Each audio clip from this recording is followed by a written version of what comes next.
آپ کے بیٹے اسماعیل کہاں گئے ہیں، ابراہیم کہاں گئے ہیں؟ اسماعیل آپ سے جدا ہو جائے گا۔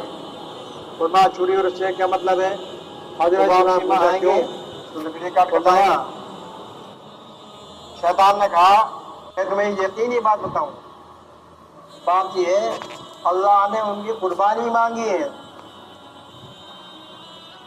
اور ابراہیم علیہ السلام ان کو قربان کریں گے، رسی سے ہاتھ پاؤں باندھیں گے، چھری سے ان کو ذبح کریں گے۔ حضرت حاجرہ نے پوچھا کیا کوئی ایسی تاریخ ہے کہ باپ بیٹے کو اپنے ہاتھ سے ذبح کرے؟ فرمایا اللہ کے حکم کے سامنے ہر چیز جائز ہو جاتی ہے۔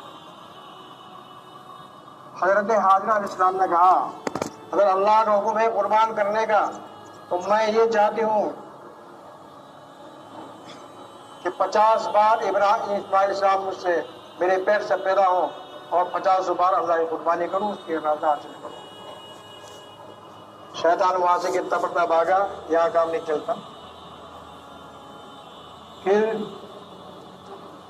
اسماعیل علیہ السلام کے پاس آیا تو ننھا منہ ہے، بیٹھ جائے گا۔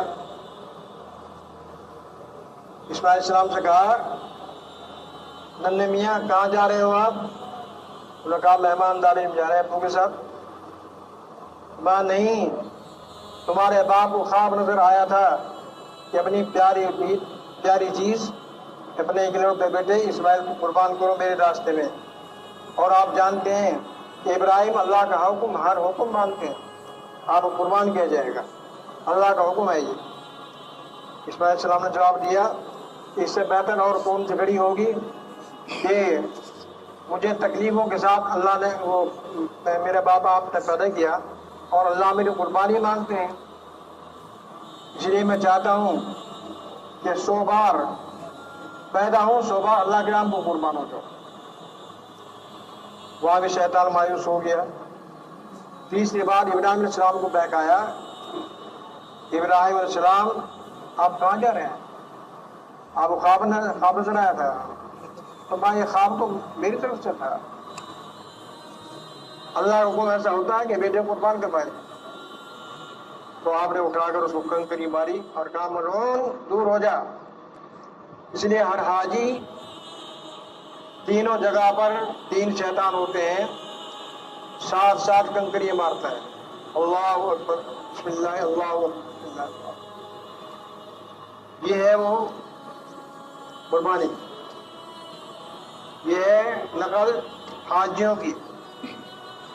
ہم جو ادا کرتے ہیں حاجیوں کی نقل ادا کرتے ہیں، قربانی کرتے ہیں اور کفن پہن کر جاتے ہیں اللہ کی محبت میں، سارے زیب و زینت تیار ترک کر دیتے ہیں، خوشبو نہیں لگاتے، سلا ہوا کپڑا نہیں پہنتے، بنیان نہیں پہنتے، کچھا نہیں پہنتے، صرف 2 کپڑے ہوتے ہیں آرام میں، ایک چادر جو لنگی کی جگہ ٹیبن کی جگہ باندھی جاتی ہے اور ایک چادر جو ایسے لپیٹی جاتی ہے، اس ہاتھ کے نیچے سے ہاتھ بھی کھلا رہتا ہے، سر بھی کھلا رہتا ہے۔ اگر سر ڈھک لیا آرام کی حالت میں تو خطا کی غلطی کی ہم نے، اس کا ہمیں خمیازہ بھگتنا پڑے گا۔ اللہ کو یہ پسند ہے۔ میری محبت میں آؤ تو کفن پہن کر آؤ، اس لیے کفن میں 3 کپڑے ہوتے ہیں، ہلدی اور 2 چادریں، ان میں سے ایک ہزار ہوتا ہے، ایک کوٹ کی چادر ہوتی ہے، یہ 3 کپڑے کفن میں ہوتے ہیں۔ لیکن یہ اصل کفن نہیں ہے بلکہ کفن کی مشابہ ہے، 2 چادریں ہوتی ہیں۔ بہرحال ابراہیم علیہ السلام نے منا کے مقام پر جا کر اسماعیل اپنے بیٹے کو زمین پر ڈالا۔ حضرت اسماعیل نے کہا پیارے ابو جان ایک مشورہ ہے، اگر آپ اس پر عمل کریں۔ فرمایا بیٹے اچھا۔ اسماعیل علیہ السلام نے فرمایا مجھے بجائے چت گرانے کے پت بتاؤ، اس لیے کہ صورت پر آدمی کو ترس آتا ہے، آپ بھی صورت دے دے کہیں۔ نمبر 2 میرا مشورہ یہ ہے کہ میرے ہاتھ پیر باندھ دو اور اپنی آنکھوں پر پٹی باندھ دو۔ چنانچہ ابراہیم علیہ السلام نے ایسا ہی کیا۔ ادھر اللہ نے حکم دیا